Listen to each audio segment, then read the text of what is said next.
Այն, ինչի համար Փաշինյանն ու իշխող ուժի անդամները շնորհակալություն էին հայտնում Ալիևին, խորհրդարանում դարձել էր հերթական լեզվակռվի թեման։ Ընդդիմությունն ասում է, սա ոչ թե ապաշրջափակում է, այլ տնտեսական կախվածություն Բաքվից։ Իշխանական падգամավորները հակադարձում են, սա նոր իրականություն է, որտեղ Հայաստանն այլևս շրջափակված չէ։ Խորհրդարանական թեժ բանավեճի առանցքային կետերն առանձնացրել ենք մեկ տեսաշարում։ Վերջին երևի 30 տարում առաջին անգամ Ադրբեջանի տարածքով Ղազախական ցորեն պիտի ներկրվի Հայաստան։ Ես երեկվանից կարդում եմ արձագանքները ու անկեղծ ասեմ, այդ մասին գրառում եմ արել, բայց մի հատ էլ ասեմ, զարմանում եմ, որովհետև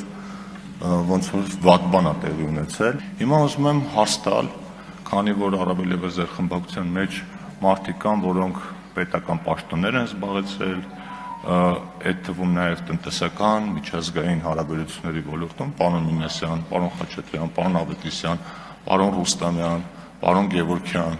խնդրում եմ վեր կենալ եւ ուղիղ առանց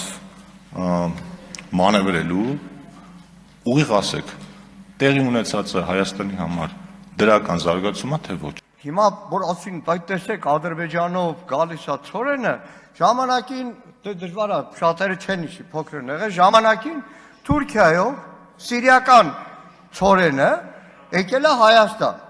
Բայց դա չի խանգարել, որ 93 թվականին Քարվաճարից հետո Թուրքիան փակի սահմանը, օդային սահմանը եւ այլն եւ այլն։ Հիմա որ ասում են, նայեք, Հայաստանի էկոնոմիկայի նախարարը ով է։